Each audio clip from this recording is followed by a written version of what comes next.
C'est le ministre au sortir d'une importante rencontre avec son Excellence, l'ambassadeur de la Chine au Sénégal. Que peut-on retenir justement en termes d'opportunités pour le Sénégal?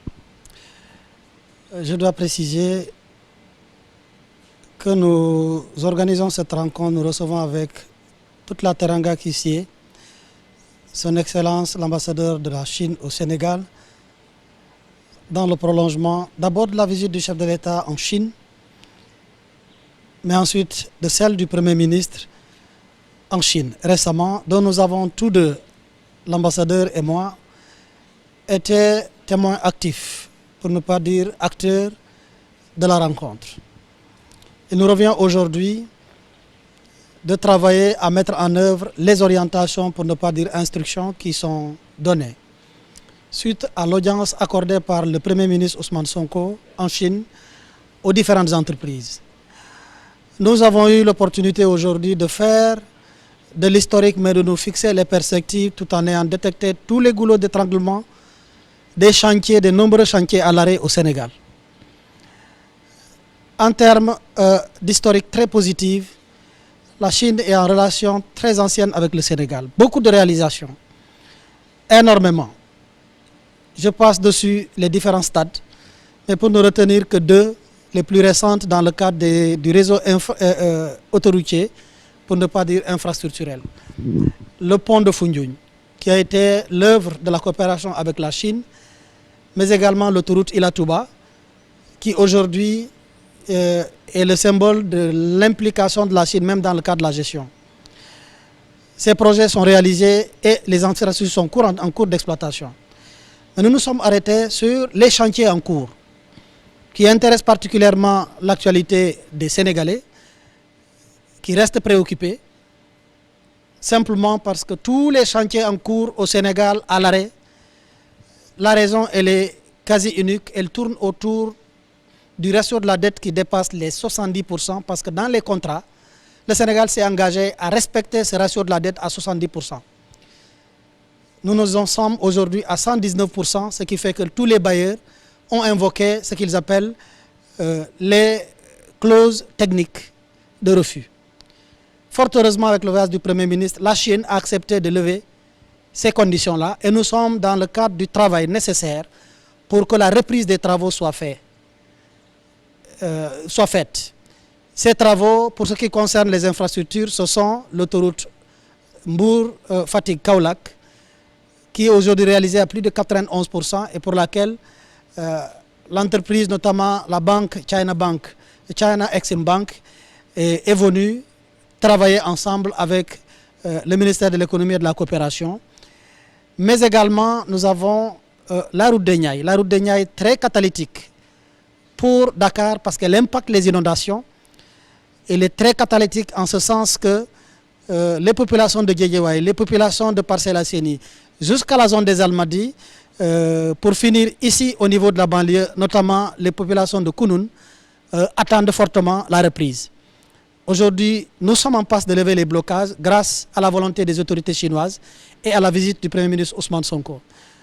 J'ai discuté avec l'ambassadeur sur l'ensemble de ces chantiers en cours pour donner corps à la volonté affirmée par les autorités chinoises de débloquer et de passer outre le non-respect par le Sénégal de ses engagements financiers qui sont aujourd'hui à l'origine du blocage de tous les chantiers, que ce soit PSD, que ce soit les autres chantiers qui font l'objet d'endettements lourds du Sénégal. Mais aussi et surtout avec l'ambassadeur, nous nous sommes fixés les perspectives sur les opportunités au bénéfice des orientations du Premier ministre. Ces perspectives, c'est le grand réseau ferroviaire avec le grand projet que nous appelons la colonne vertébrale du ferroviaire Dakar-Tamba, avec toutes ces vertèbres qui sont le Tamba-Ziguinchor, le Tamba-Matam et le Tamba-Kédougou. Cet axe devant être le corridor ferroviaire de la CEDEAO et également de l'UEMOA pour le Dakar-Bamako.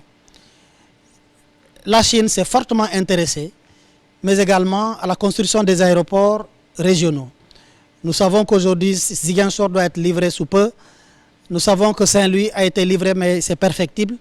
Nous savons que Matam est en construction, mais aujourd'hui, la Chine se positionne avec une manifestation d'intérêt pour l'aéroport de Kédougou, l'aéroport de Bakel et l'aéroport de Tamba. Nous travaillons ardemment avec l'entreprise China Harbour qui a manifesté un intérêt certain, mais également qui a d'autres enjeux qui nécessitent, qui ont appelé de la part du Premier ministre une instruction qu'il nous a donnée au ministère des Infrastructures, au ministère du Commerce et de l'Industrie, au ministère de l'Énergie, mais également au ministère du Tourisme, pour nous déplacer en Chine. C'est une première, parce que cette entreprise-là, China Harbour, a manifesté son intérêt pour la mise en place d'une sidérurgie au Sénégal, d'une aciérie, ce qui nous renvoie au voyage récent du Premier ministre dans la sous-région, en Guinée-Conakry, en Sierra Leone, pour que le Sénégal se positionne avec, en tant que pays producteur de gaz, à la transformation du fer de la sous-région au bénéfice des pays frères africains qui pourront en ce moment-là bénéficier, pourquoi pas, de l'énergie que le Sénégal sera appelé à produire, la manifestation du patriotisme, mais surtout du panafricanisme du régime de son Excellence le Président Bassirou Diomaye Diakhar Faye. Nous avons aujourd'hui surtout arrondi les angles en attendant les décisions finales du ministère de l'économie et de la coopération sur la levée des blocages pour les chantiers, dont les perspectives également atterrissent à la construction du second pont de Ziguinchor. Un pont ô combien catalytique, ô combien attendu, mais qui est versé dans le plan Diomaye pour la Casamance et qui aujourd'hui, les études sont finalisées depuis longtemps. L'appel d'offres a été lancé depuis longtemps pour un volume global de 114 milliards. L'entreprise CRBG a été attributaire. Il ne restait juste, les termes sheets sont validés, il ne restait simplement que le feedback de sa banque qui devait la financer, avec un petit blocage que j'ai évoqué aujourd'hui avec l'ambassadeur. Les engagements sont pris pour que dans les 30 jours, l'entreprise se prononce afin que nous puissions soit mettre en œuvre les règles de l'octroi de marché, soit lui donner l'attribution définitive du marché, afin que le chef de l'État puisse faire la pose de la première pierre de ce géant pont qui sera certainement le plus long pont du Sénégal, avec ses 2 fois 2 voies et sa longueur de 1,6 km.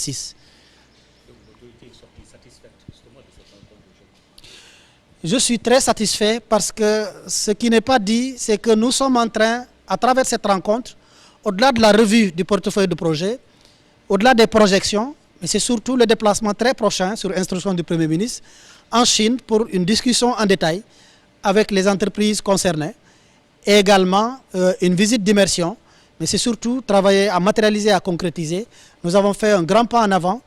Nous évitons simplement de donner des échéances aux Sénégalais, surtout par rapport au chantier à l'arrêt, mais nous voulons leur dire que oui au blocage des institutions internationales, mais le Sénégal, ce que les autorités ont dit avant leur accès au pouvoir, et c'est là qui est maintenu. Nous croyons à la force des Sénégalais d'abord, et nous croyons également au bilatéralisme avec les pays qui croient au Sénégal. C'est la Chine qui nous a déjà démontré cela avec force. C'est aujourd'hui la Turquie qui a déroulé le tapis rouge avec tous les honneurs au ministre, au Premier ministre, avec des engagements qui sont fermes, mais avec une expérience partagée avec ces différentes institutions avec lesquelles le Sénégal maintient la collaboration, mais le Sénégal est obligé de travailler à se tirer l'épingle du jeu sur une situation dont nous avons hérité, que nous assumons, mais dans le sens de donner des solutions aux préoccupations des populations. Nous savons que nous devons compter d'abord, comme le dit le Premier ministre, sur les Sénégalais d'abord. D'où le plan de relance qui, aujourd'hui, devra participer fortement à la relance des travaux, surtout avec les chantiers nouvellement à ouvrir, dont le ferroviaire et l'aérien.